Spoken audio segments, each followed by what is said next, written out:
Welcome to Coach's Corner. I'm Tony Trongone. I'm here with our head coach of the Millville Thunderbolts, Bert Ayala. Hey, Coach. Hi, how you doing today? We got two guests with us today. Yep. We got your assistant coach, Darren Carr. Welcome, Coach Carr. Thank you. I always get confused, Coach Carr, Coach Core. It happens a lot. It happens a lot. I respond to core on the field. If I hear core, I go, what? Oh, you want core, okay. And our special guest is our senior captain, Edison Andino. Welcome, Edison. Hello, how you doing? Good, man. Great smile. And first quarter is always about the kids. And so we're gonna interview Edison a little bit, and the coaches can chime in. So Edison, we start off with you're obviously you're an accomplished athlete, Yeah. and so what's your greatest influence so far in your bright young life? I think my greatest influence would probably be like being able to see people around me, how they succeed, and always trying to do better for myself. Always work hard, remain humble, just keep trying to do my best. Any particular person? Oh, my mom always she just she clears the way, make everything seems clear. She always pushes me to do my best, and I see her struggling. I always want to help her out. Anything I could do. Good. And so you've been in Millville schools your whole life? Yep. So where'd you go to elementary school? I went to Artie Wood School. Oh, okay. I'm learning a lot about Wood School. It's a special place, right? And then you went from Wood School to Lakeside? Yep. You were Lakeside Lightning. What was the Woods? What was their nickname? The Lions. The Lions. Okay, you were a Lion, and then you became the Lakeside Lightning. Yep. And now you're a senior in high school. So tell me about what's your interest in high school right now? Favorite subjects? Favorite teachers? My favorite subject probably math. I always love math, but not this year. I'm not taking math, but I like enjoying the electives we get to do, like the wood shop, the auto tech. I get to see myself doing stuff like that when I get older. Like what? Like maybe working like construction, maybe architecture, or even maybe being a mechanic or auto technician one day, maybe. So you'd be working with your hands? Yeah. And you know what, coaches, have you noticed that it's in demand? Try to get something work done on your house lately. I know. So whatever you're going to do, or your car, so whatever you go into, you're going to be in a nice trade. So speaking about that, what about post high school? What's your plans? I'm still not sure yet. I mean, I definitely want to, if I can, do something with athletics. But if not, I always would like to go to trade school, go to college, learn more about that, have a better successful future. Okay. How about as far as with grades and all? How you doing with your grades? I'm pretty good with my grades. I remain A's and B's because if not, I don't think I'll be playing athletics with my parents. Good for you. And so, this is your fourth year in the Thunderbolt program, and we have two coaches here. Tell us about. They're going to chime in too. They'll get a part, but your progression as an athlete from your freshman year, sophomore year, junior year, senior year, and so I'm going to let them chime in. So, Coach Carr or Coach Ayala. Edison's progression over from freshman year on. Yeah, I mean, well, I was his head freshman coach. Edison, he's a great kid, man. I mean, his parents should be proud of how he's grown up and matured into a positive young man. He's deserving of that captain, because he's just he does it by example. He follows everything that's expected. But I remember freshman year, this kid's determined though. I remember freshman year, because I got him. I'm like, yo, he wanted to play defense. And I got at him. I'm like, yo, you're just not strong enough. You're going to get bullied back. And he made it a point to put himself in a position to be where he is today. And now I'm the first one fighting. I'm like, yo, he needs to play more. He needs to play more on that side of the ball. And he's been seeing more and more reps, and he's going to see even more tomorrow. Okay. Yeah. I have similar memories. His 10th grade year was my first year coaching, and I remember coming out to summer weight training, and do you weren't in the best shape, right? It was a COVID year. Everyone was kind of a little rough, throwing stuff. Up nonstop. Yep. And they were like, "This guy's a dog." I said, "This guy? This guy?" They're like, "No, you haven't seen him play." Yeah. He went from being out of shape to varsity by the end of that season. So he worked so hard in that 1 year, his 10th grade year, to be starting by the end of it. he hasn't looked back since. That's great. That's great. And so, you personally, what do you think your growth as a player? Because right now you're a starting left guard. Right guard. Right guard. Okay, starting right guard, and what about on the defensive side? I rep in at the nose guard. And we mentioned that last week about replacing Jaden Wright. Mm-hmm. So, what kind of energy do you think you're going to bring? See, look at the smile goes to your face when you say Jaden Wright. Me and Jaden have that type of relationship. I mean, that was my wrestling partner because I wrestled too. That's right. We always battling. He was always bigger, stronger than me, but I always gave up a fight. It was always a battle. So, and then last year, talking about Jaden, he made some good stops up the middle, and I guess we're looking for that from you too. Yeah, I definitely am. I'm trying to feel that's a big shoe to fill, and I'm working my butt off trying to be the best I can. So you wrestled? Yeah. Yeah, and how far did you go last year? I took 6 in the regions. Okay. And so how's wrestling help you in football? It definitely helps conditioning-wise. I mean, I'm able to, stay lower from naturally being low in wrestling. I'm quick. I move easy. Being as heavy as I am, I learned how to move my weight easier. Having to flip around, move around. How about your hands? Yeah, definitely that helps. I use my hands a lot. A lot of people have longer arms than me, but I have good hand-eye coordination where I can just move and get inside people. That's great. That's great. So, as far as that development that the coaches talk about, was there weightlifting involved too, or no? Definitely. I definitely had to lift weights. I was weak. I was smaller than everybody. That's where I grew. I lifted the weights, started getting more athletic, and then it just started advancing from there. So Coach Carr sees your progression. It was the mental toughness for that freshman year, or?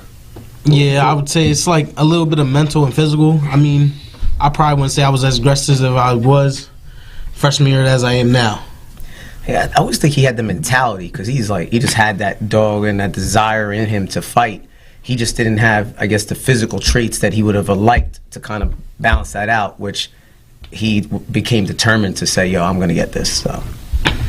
Okay. And then the wrestling, because I know sometimes with wrestling it takes away from the time you're going to put in the weight room. So when do you get time to put the time in the weight room? The spring season. Okay. So my freshman year, I went to play baseball, but because of COVID, they had shut that down. So then I just started lifting. I got the gym membership. I started lifting, got stronger, and then but with getting stronger, I also got fat from eating during COVID year. Wait, your freshman year was COVID year? That was that was it? Man, I forgot that. Yeah. It just seems so. I guess it seems. It was after. I feel like it just happened yesterday. I don't know. Yeah, I know. It's flying by because that was the 1920 school year. 1920, So that was your 2021, freshman football, yeah. 21, Not 22. freshman football, but freshman spring. Yeah, I know, Yeah. but that was your freshman year in school. Was Yeah. what I'm saying. Yeah. So I can't believe time's flying. I This is know. my third year. Well, Edison, it's a real treat to have you here, and we're going to take a timeout, and we're going to talk about the Irvington game with the coaches and with Edison. We'll be right back. It's Tony Trongone. Allen Associates is a family-owned and operated full-service agency, managing a broad base of clients in the New Jersey area. Allen Associates has been a leader in health benefits and financial services including health, prescription, life insurance, pension, 401k plans, and estate planning. With more than 60 years of experience and a staff of highly trained and dedicated professionals, Allen Associates is noted for its ability to build strong, long-term relationships with our clients and the communities we serve. Give them a call today at 856-692-2250. Allen Associates, your complete health and financial services, Vineland, New Jersey. My name is Priscilla Ocasio-Jimenez. I am from Vineland, New Jersey, and I am running for Commissioner of Cumberland County. You should consider me because I am a parent, I am an educator, I am bilingual, and I have been part of this community and have given back to this community for all of my life. Thank you, and please remember to vote for Priscilla Ocasio-Jimenez, your Commissioner of Cumberland County. Ordered and paid for by the Cumberland County Regular Democratic Organization. Al Jones, Treasurer. Welcome to the Holly City Family Center, The staff at Holly City Family Center are committed to providing you and your family with the absolute best in fitness and health. Purchase your family membership today to experience all that Holly City Family Center has to offer, including Zumba, Pilates, fitness, and cardio classes. While you're there, enjoy their 4-lap lane heated indoor pool, where you can learn to swim from a certified instructor or attend a low-impact aquatic fitness class. You can even rent their pool for your next birthday celebration. Holly City Family Center features state-of-the-art cardio and weight training rooms. Personal training and Beast Mode Boot Camp are also available through their partnership with Workout Warriors. Holly City Family Center provides Child Watch evenings Monday through Thursday. Come in today for a free 4-day family trial, and the joiner fee will be waived. New memberships paid in full also get a free month. For more information, call them today at 856-293-0609 or email info@hollycity.org. Holly City Family Center, making fitness fun and affordable for the whole family. Need some...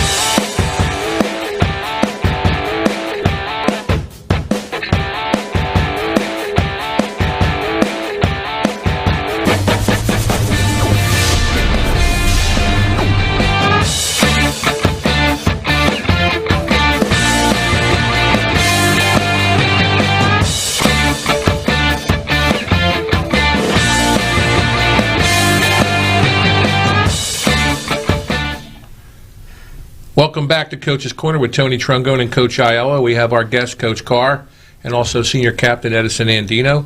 And we're in the second quarter, and we're going to talk about the Millville-Irvington game, which unfortunately came on the short end of the stick there, 25-17. Good game between two state powers. And so let's talk about the game, Coach. I have some notes, and then we're going to free flow. And I have special teams because, again, the kickoff, we talked about how that was going to improve, and it was good against Thomas Jefferson. We had good special teams, but then that first kickoff, we give them the field on the 45-yard line. So I mean, one of the topics we always say is, one of the recipes to our game is we have to win the special teams battle, and we put a lot of we drilled kickoff, we drilled kick return, and our guys just did not squeeze to the ball. The ball was kicked to the left side, and that right side just stayed in their lane and never just started squeezing that way to kind of pinch down on that runner coming up the middle. And they were doing, we made sure we talked about it today and during the week. But, it was that along with the lack of urgency getting down as well. So I had that too. And I'm a fan, and I want us to win every game, and I want to be real positive. But was the energy level there? I think we were feeling ourselves too much. So, and we talked about it during the week, did we not, Andino? Yeah. And I warned them. I said, listen, I said, respect the game, respect your competition, and understand that they're coming in here ready to come after you, because we're ranked above them, and they're a solid program with great coaching and great players. But we have to prepare for it, and I think it didn't sink in. I think it went through one ear and out the other. So, Let's ask the player, what did you think about the energy level? I feel like we weren't as, souped up as we were for, the Thomas Jefferson game. We wanted that bad. We had to prove ourselves. But I feel like after we won that, we just, we didn't have that same energy that we had to thrive to go get them. It wasn't there, that hunger. And without making excuses, we practiced that Monday. Yeah, we talked about the short week. The turnaround, so it's almost when we came in after that Thomas Jefferson game, and I'm not making excuses at all because you still got to play the game. But on that Monday, we just watched film, and we went Tuesday, and we were light on Tuesday because it's hard to, you got to want to figure out how do we give them rest but still get in what we need to get in. And it was sloppy, and a lot of it has to do with that hangover. We played well and we scored a lot of points, so we're we'll go right back to where we left off, and so that, along with the hangover of practicing all week and summer, it wore and it showed. So I'm going to stay with the energy level. So we talked about Jaden Wright. So on your team, who is the guy that's going to get everybody up? Is there a guy? That has to be my man, Demir White. He always brings everybody up. He cheers. He's loud. He hypes everybody up, and he always tries to bring as much positivity as he can. Good. So that's because I'm an observer. I'm an old head, And I watch, but I am a coach, and I always look for like who's getting everybody up, who are we responding to, So it's Demir. Okay. And like say Demir's older brother Devontae was also that guy when he played. Yeah. So it runs in his Devontae, blood. number 11. I remember. Yeah, it runs in his blood. Mm-hmm. Okay, cool. And so we'll go. I'm sorry, but we got to go the tackling. I guess there was a lot of broken tackles because, especially behind the line of scrimmage, we would have them like be right at the line of scrimmage or even on their side of the ball, and then. Yeah, that was bad. And it drove Coach Core, and Coach Gray nuts. Drove them nuts because our thing is we want to play OBG football, and part of that brand is one unit flying to the ball. Mm-hmm. We didn't have 11 hats going to the ball, and we number 6 is a big kid. He's 6'3", 6'4". He's strong. He's solid. You can't just you got to wrap him up and go after the legs and take him down, and it was just a lot of olays, and we took it for granted. And instead of just 11 hats to the ball, the backside of our defense is walking and drop. So we corrected all of it, and it's things that could be corrected. So in that sense, as from a scheme standpoint, I thought it was there. Just the other stuff. And then they had 3 D1 guys on defense, and I thought that Schuler, who was their commit to Notre Dame, he's fast. He doesn't play. What number was he? I forget. Number 1. Number 1. Yes. He played center field on defense, safety, and then they had really. I think the start of the game was Addison on. Let's see, Brooks. Like he was on him, and then that number 25 Turner was on Hale. They had him over him, but they also had safety help over top of him. So Brooks had 2 Division I kids over top of him. Exactly. Because even when we flipped him into a slot position, they brought that corner inside on him and left the safety over top. I mentioned that in the game. So it says something. It says something like if you're taking both of your best players to cover one guy, and it says something. But at the same time, we got to do a better job to get the ball in his hands. But at the same time, you cover up one guy, and we had other guys perform at a high level. Levan you got some skinny posts. Yep, we got Levan. He had I think 6 catches for 75 yards, and then you had Thomas Smith with forget how many he had, but he had 118 yards receiving. Forget how many catches he had. Yeah, Thomas Smith. I'll get it right here. Bear with me. He had 4 catches for 118 yards and 1 touchdown. So it's like last year. You want to shut down our run, we'll pass. You shut down the pass, we'll run. We should have been more efficient in our run game. Sharp got a little banged up, had to take him out, so that hurt a little bit too at the same time. But one guy shut one guy down, the other guys performed. I felt like we had a lot of opportunity offensively. We just didn't execute the way we needed to. So the line play. So Coach Carr and Edison, what goes on with the line play in that game? Because we had, when I looked, Sharp had 19 carries, right, for 65 yards. McBride had 6 carries. Keon German had 1 carry. White had a carry. Smith had 2 carries. What was going on the front? Indian, what would you say? What's our biggest problem with the run game? I feel like us not paying attention, not listening right away. So guys would go one way when the play's designed to go the other. So that messes up. We miss communication. That really kills us up there. So I'd say simple fixes. Nothing about performance or anything or power, strength. Just little things like, hey, we're running this play. You go that way. We know it now. We drilled it all week. Simple stuff. When one guy goes the right way, the play works. One guy goes the wrong way. Sometimes we think too much instead of just trusting the technique and trusting what was supposed to be done. It's like, oh wait, take your step the right way, and just get there. And it's almost the opposite of not caring enough. It's caring too much. They're over analyzing the defense and what's in front of you. Our O line's good. Our O line's good. Jacob had plenty of time in the pocket, but he's still young, so he's bailing out too soon. He needs to hold that pocket, step up in it, and make the throw. And he knows that, and we had that conversation. And he's going to continue to grow. He's going to be great. So, listen, we had 307 yards of offense. You're supposed to win. And we definitely outgained them on the yardage. I had 301. They had 255. We had 307. But still, we had that. We had the time of possession was equal. But as far as the the run game is concerned. Is Bryce Hunter coming back? Unfortunately, not right now. Not right now. Okay. He's still in the process of rehabilitation, and he should. The time frame is by the end of October. Okay. So he should be back for the middle of the season and the rest of the way through. But we're patient because the kid's young. He's only a junior, and if we could get him back going in, into the end of the season and playoffs, that's only a positive. But we're fortunate enough to be in the position that we're in to have all the talent we have. Yeah, we got some talented guys. So their coach, in basketball when there's momentum, and then they call timeout because their coach called like 3 timeouts where we were running the ball, we were moving the ball down the field. He was watching us get our tempo going, and all of a sudden he would call timeout. So I was wondering what was going on with the coaches and then with you too, as far as, all right, we're moving the ball downfield. Yeah, timeout. He's been coaching for a while. I take nothing away from him. Yeah. So it was a good call on his end because he knows his team. He understood the situation, so he took advantage. So what did he do to change? Because we were flowing, He didn't change anything. Listen, they didn't.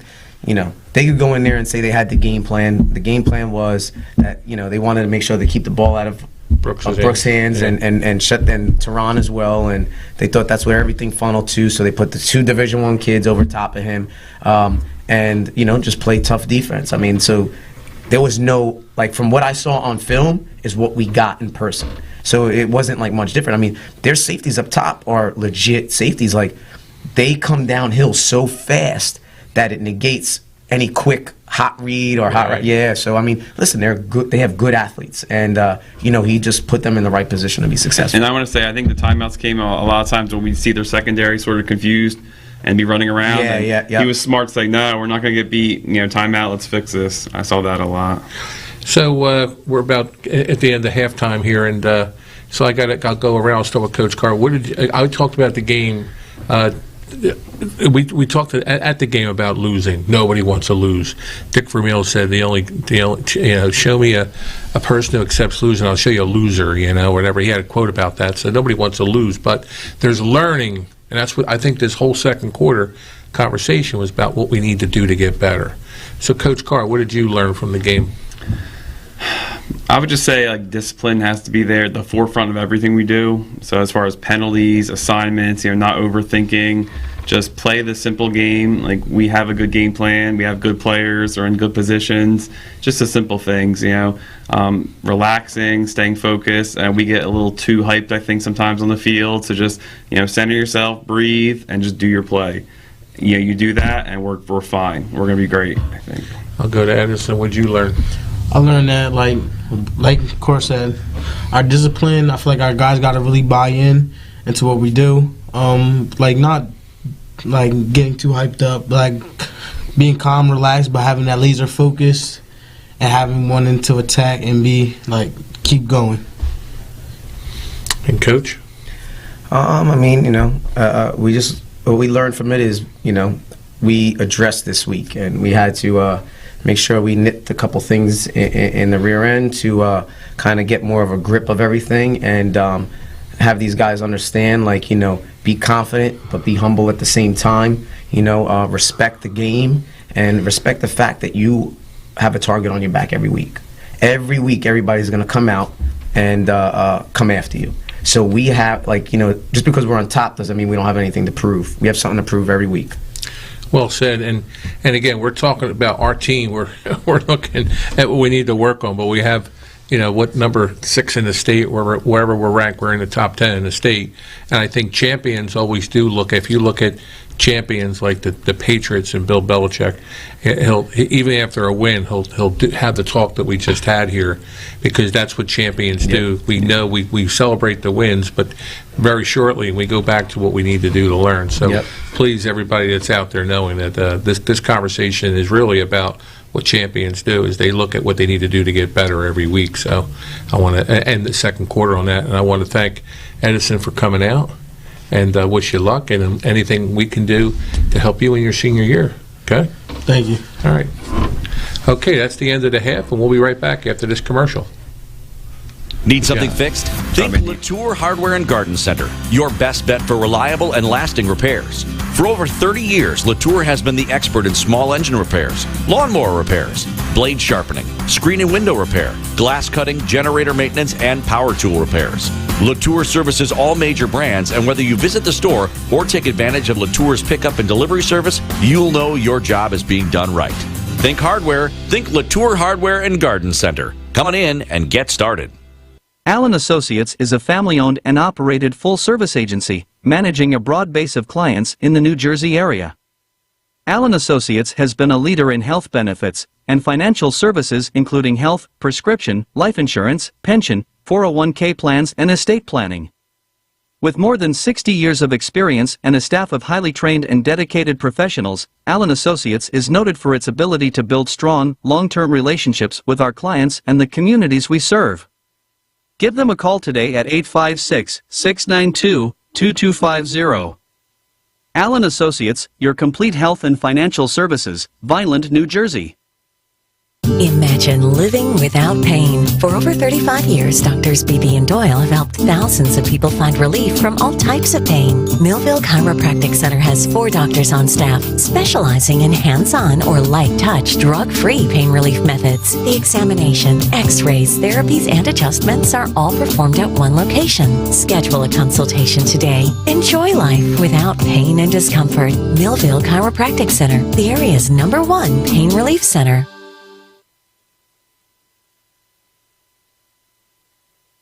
Are you ready to go green and cut down on your electric bill? Then there is only one call you need to make. Soaring Solar is your complete source for solar, including new roof installations. Soaring Solar is a veteran-owned and family-run company. Call the Soaring Solar family today and talk with one of our solar consultants. For a free estimate, call Soaring Solar today at 609-270-7759. Or find them on the web at www.soaringsolar.com.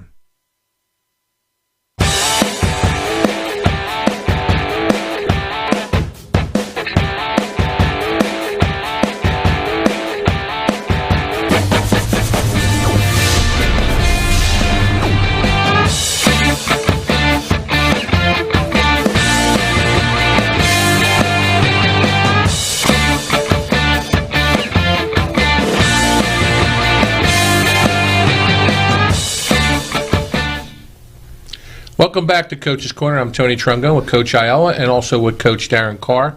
We're in the third quarter, and this is where we have really we've been talking to Coach Carr for the first half of the show, but now I want to specifically ask some questions about him. So, Coach, your history. Where did you grow up? Where did you go to high school? South 2nd Street, Millville, Bacon Bear. You're a Bacon Bear, Yep, huh? Millville High School. Graduated 2008. Played for Millville all 4 years. So, are you a protege of Mr. Rocky Macera? Oh yeah, yep. We played the floor hockey on the carpet and everything. Yep. How'd you do during Olympic Day? I think we had the most medals my 5th grade year. We had like 60% of all medals won were us. All right, so always a Bacon Bear, right? Yeah. And then Lakeside? Yep. And then you graduated in 2008? Yep. And your career here at Millville High School? So I worked a lot of weird jobs. I went to Rowan and got a degree in biology, and then I worked in conservation a little bit with like endangered birds.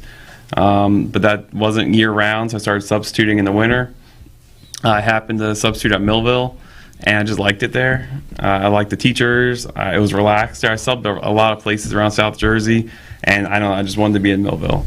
What subject you teach? Biology. Biology. Yeah. Good. So, do they still do the frog experiment in biology? Unfortunately, no. I'm trying to bring it back. Okay, the worm. They're saying it's not part of the curriculum, but the kids ask for it. That's part of exactly. biology. Yeah, I kind of want to bring it back for that. And I guess you study Mendel and Yep. the Punnett square. Yep. Genes. Yep. You study all that stuff. Chromosomes. Cell division. Yeah. What's the favorite lessons that the kids like? Oh wow. In biology. Animals. If you get to the animal realm and species and how they interact, I think people just relate to that more. Animals are a common thing we understand already, I think, versus like the cell stuff's a little, especially with freshmen taking biology the first year, like all this is brand new to them. So, You teach just biology? In environmental science and integrated science, so kind of across the board. So tell me more about the environmental science. I really like environmental science. I co-teach with Mike Latour. We have a greenhouse, a really nice greenhouse that just got built. That's like a really special course, and it's been highly publicized. Yeah. I'm upset I didn't get like tomatoes and stuff like that. I got some stuff growing. Don't worry. The kids love it. The kids love the greenhouse. They beg to go in there. So tell me a little bit more how the greenhouse come up. I mean, I think I know the answer, but let the folks know how that came about. So we had a kind of a falling apart greenhouse at the school. They said instead of fixing it, we're just going to build you a brand new one. They installed overhead sprinklers to irrigate. We have a fertilizer pump, heaters in there, anything you really ask for. Like the kids, awesome. We had a career day. We brought the 10th graders in to show it, and I think we had like a record number of kids sign up for environmental science just from seeing the greenhouse. So what are you growing? So right now they're constructing it, doing some work on it. But last year we had watermelons, tomatoes. We actually grew tomatoes that were the seeds from the Campbell's family that grew the actual tomato soup seeds. Wow. They haven't been grown for the last like 30 years, I think, in production. Well, we're in Jersey, so the tomatoes are big in all the varieties. So it's what's the seed called? It's the Rutgers tomato. It's the Garden State tomato. Yeah. Garden State tomato. And I think Rutgers did develop it for them. Yeah. Okay, because it's amazing about how science has played a part in gene. Like what's the term called again when you? I'm just like engineering, like the genetic code. Exactly. It's kind of scary. Traits, it's kind of scary, right? But Campbell's one like a chunkier tomato, less juice in it, less pulp. So they just developed a hardier tomato to get more of that inside that you want for this tomato sauce. So. Gotcha. Very interesting. So did you play ball for Millville? I did. Yep. What position? Left tackle. Left tackle. Some nose guard. That was really small. So. Who was your coach? I was with Dave Heck for 2 years, and then Tom Wick for 2 years. Okay, yeah, Coach Wick. He's still here. Yep. Mm-hmm. Right. All right. And I'm also looking at what your progression as a coach. So your first year as a coach, you coached freshman year. My first year. Coached freshman year, first year. No, I was like an assistant line coach, kind of just helping out. Knew the program. I came on as a volunteer and a spot opened up, so Dennis Thomas let me in. Helped with the line for that first year. Second year, me and Coach Terry took over the freshmen, and we had a pretty good year. We were pretty happy.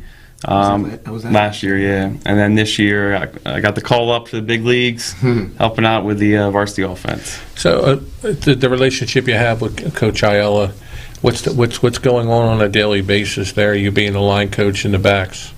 I think it's just important for me to know like every blocking scheme going on, and if we're blocking it the correct way. He's got a vision, and he knows how he wants it to run. So it's kind of my job to get the line to do what he wants, and to have a diverse game too. We don't want to be one-dimensional in our run, so just always working on that. We're always trying to perfect our run. So last week we had Marcus Alfer, we had Darian. I say Blackwitz, but he actually said Blahewitz, and Kevin White. And they said the pass blocking they got down. They don't mind pass blocking, but the run blocking. What are you doing to improve their technique on run blocking? The first thing we did in practice was I said, okay, get down. Okay, you block him. I want your face mask in his chest. I want your hands inside. I want you to drive your feet until I blow the whistle. And we just did that for 15 minutes. I said, I want every block. I want to see your head on their chest. I want you to pop there right away and move someone. I don't care where they go. I want you to move them. And that's going to be, that mindset this week. We got to move people, move them. No matter what, just move them. So, Coach, what do you expect of Coach Carr? Everything he does. I mean, Coach Carr is very reliable, dependable.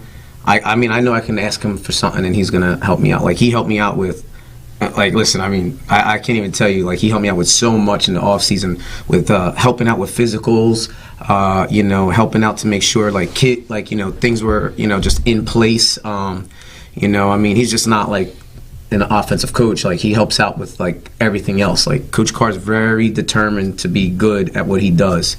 So, I mean, I think with consistency and continuing to build the connection between him and I and the other coaches, Coach Carr's ceiling is very high. I'm very happy with where he is, and I look forward to that continued communication. And, when you get a coach that, wants it, I mean, no matter where their level is, it's just going to get better from there. So how do you get better? Do you go to any camps in the summertime? We went to what was it, Atlantic City? Yeah, we went to the they had like what's it called, glacier clinics, clinics, you know. yeah. So you sit in on that, and we're going to continue to do that and other stuff as well. Yeah, because you got to be a student of the game, right? I know coaches like to go to different clinics and learn. I think John Matt said he went to saw Vince Lombardi, and it was like he had the power sweep for like 6 or 8 straight hours, and the nuances to one play and the responsibilities that were on the one play. He goes, I went in there going, oh my God, they're teaching one play, and then by the end of the day, he's like, I really don't know anything about coaching football. Yeah, so the game's always changing too, whether you're going to a zone team, to an RPO team, back to running. A lot of teams are going back to the run game now and packing the box. We thought that was going away. So you always have to be ready. We do a lot of zone stuff. Teams like to set up their defense in a way that makes it hard to block that. So my job is to say, how can we do this, And there's always a way to block stuff. So just to kind of figure that stuff out. Mm-hmm. Okay, well, I love doing this show because I know I'm superintendent. I'm a fan of the Thunderbolt football team and all our sports teams, but to get to know you better and then now I get the time to. I obviously have been working with Bert, but now with you too. So it was a pleasure interviewing today, and I look forward now to have more conversations with you. I'd be glad to come back. Yeah. All right, good. So that concludes our third quarter of the Coach's Corner, and we'll be right back after this message. Good job. Good job. Are you ready to go green and cut down on your electric bill? Then there is only one call you need to make. Soaring Solar is your complete source for solar, including new roof installations. Soaring Solar is a veteran-owned and family-run company. Call the Soaring Solar family today and talk with one of our solar consultants. For a free estimate, call Soaring Solar today at 609-270-7759. Or find them on the web at www.soaringsolar.com. At Mintz Insurance, we're proud to have been serving our customers for nearly 80 years, offering 30 different insurance products for your auto, home, and business. And to help ensure that you're getting the best rates possible, we give you up to 3 quotes for every policy, so you can choose what's right for you. At Mintz, we're part of the community, local representatives, supporting events, and proud of it. It's part of who we are. Mintz Insurance. Call today and find out how we can help you save on insurance, or visit us at mintzinsurance.com. Allen Associates is a family-owned and operated full-service agency, managing a broad base of clients in the New Jersey area. Allen Associates has been a leader in health benefits and financial services including health, prescription, life insurance, pension, 401k plans, and estate planning. With more than 60 years of experience and a staff of highly trained and dedicated professionals, Allen Associates is noted for its ability to build strong, long-term relationships with our clients and the communities we serve. Give them a call today at 856-692-2250. Allen Associates, your complete health and financial services, Vineland, New Jersey. My name is Priscilla Ocasio-Jimenez. I am from Vineland, New Jersey, and I am running for Commissioner of Cumberland County. You should consider me because I am a parent, I am an educator, I am bilingual, and I have been part of this community and have given back to this community for all of my life. Thank you, and please remember to vote for Priscilla Ocasio-Jimenez, your Commissioner of Cumberland County. Ordered and paid for by the Cumberland County Regular Democratic Organization, L. Jones, Treasurer.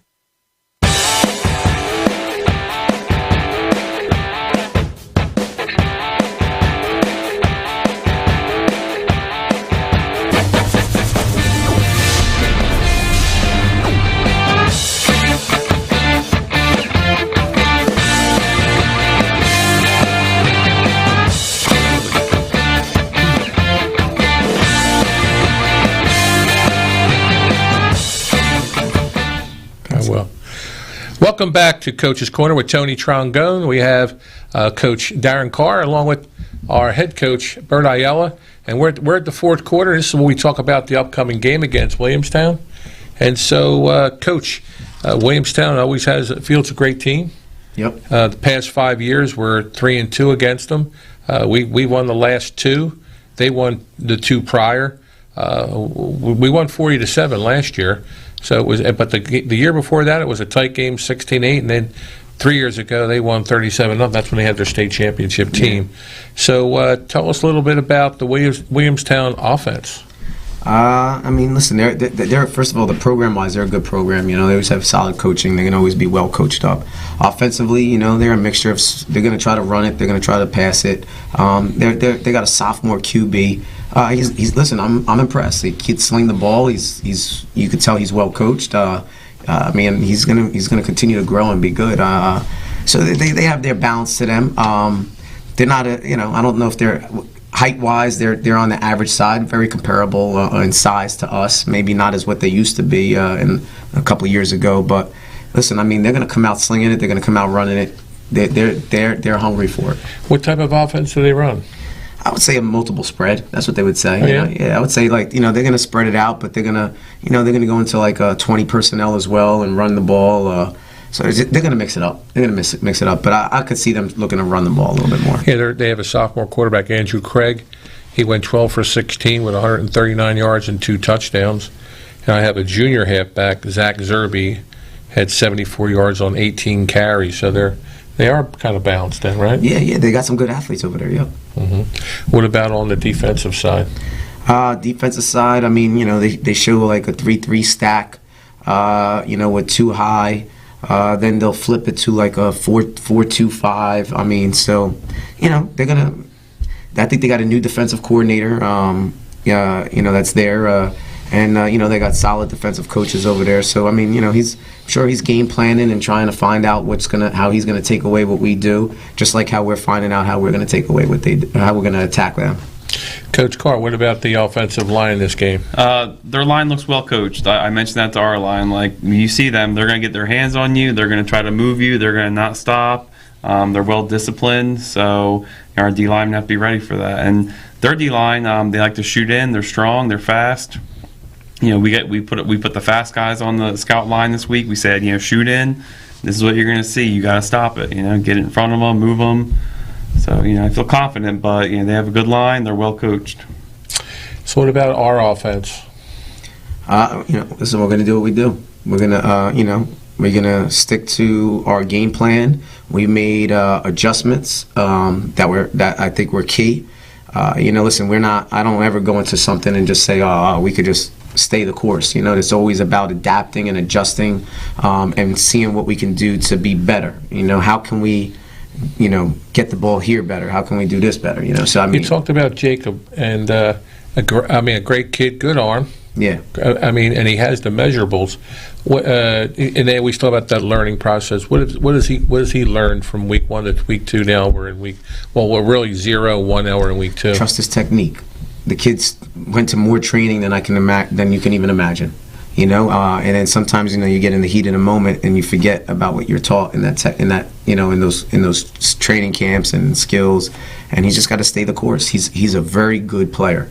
He's a very good player. He's confident, and I know he's confident. But in the game, he's just got to trust that, and that's going to come with experience. I mean, exactly. He's only played 2 games at varsity level, and the level of speed from JV to now it's night and day. Yeah, and I played ball, and I talk about how fast the game is when you're in there, and then it slows up with more experience. Yep. And then look at Nate Robbins in his first year as a starter compared to his senior year. So we look for great things. And that's what I said to him. I said, listen, I remember Nate stopped. It was rough. It was rough, because he was dealing with big personalities, from a receiver standpoint and players around him. And then, he had the pressure of playing at that level. Nate was a very even keel guy and very humble, but sometimes the level that can, take you out of character too. And what about our receivers? You're just saying we're going to go stick to the game plan? Yeah. I mean, listen, we're going to adapt, and we're going to bring stuff. We're going to do things that they're not ready for, and we're going to stick to our game plan. We're not going to change much up, other than adapting and game planning for who they are. All right, our schedule. We have Williamstown this week. What's coming up after that? Then we got St. Aug's You see our schedule don't get any lighter, you know. What's light in our schedule is that bye week that comes after St. Aug's. Yeah, you know. So we have, then you have, so we have Williamstown, then St. Augustine Prep. Yeah. Then we have off that following week, and then it's at Lenape. Yep, at Lenape. Yep. So I mean, and you play every Marlton school out there. So. Yeah, and we're away again. So I talked about that at a previous show, at Lenape and at Shawnee again. But we do have Ocean City at home, Cherokee at home, and then Vineland at Vineland, and then the playoffs. So I do want to talk about that before we go into any type of what we're predictions. And again, we do the predictions for fun. We don't. We try not to build any bulletin board material, but the playoffs. So I asked that because I have some plans going on with the field. So the playoffs start after the Vineland game or before the Vineland game? No, that last week of October. So the week after Cherokee would be the first round of the playoffs. So the playoffs, then you have Vineland, and you have playoffs again. So after Vineland would be the state championship game. So you have 2 weeks then. That's almost 2 weeks of playoffs then? Well, you'd have, so there'd be a playoff, your sectional game would go, you'd have your sectional game the week before Vineland. Then you'd have Vineland, and then you'd have the true state championship after Vineland. Okay, good. Yep. So we could theoretically have Cherokee not be our last home game, thinking positively. Yes, if we have, and we would have more home games after Cherokee. Yes, yep. I mean, that's the goal, is have a sectional run through Millville. That's the game plan. Yeah. So, Coach, wouldn't put you on the spot. We can make this fun, but that time of the show, we say, what's the prediction? We're gonna play OBG football. This is our home opener. Our goal is not to disappoint, and I saw a good vibe in practice with our guys. They're hungry. I think the important part is they're aware of what they did wrong and what they need to do right. And they're ready and raring to go at home. So I mean, they're ready to open up. So I mean, I know Williamstown's going to come in hungry and aggressive, but they're coming into unfriendly territory.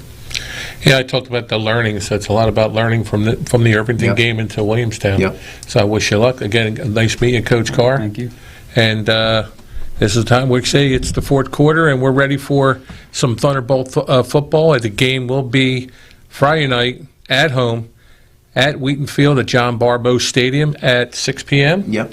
Look forward to seeing everybody there. This is Tony Trongone with Coach Ayala, Coach Carr. Take care and go Bolts. Go Bolts. All right, good. This has been a QBC television production in association with our partners and sponsors. QBC broadcasts on Comcast Cable Channel 22 and live streams its programming on Facebook and YouTube. All rights reserved by Quinn Media and QBC, programming that serves the South Jersey market.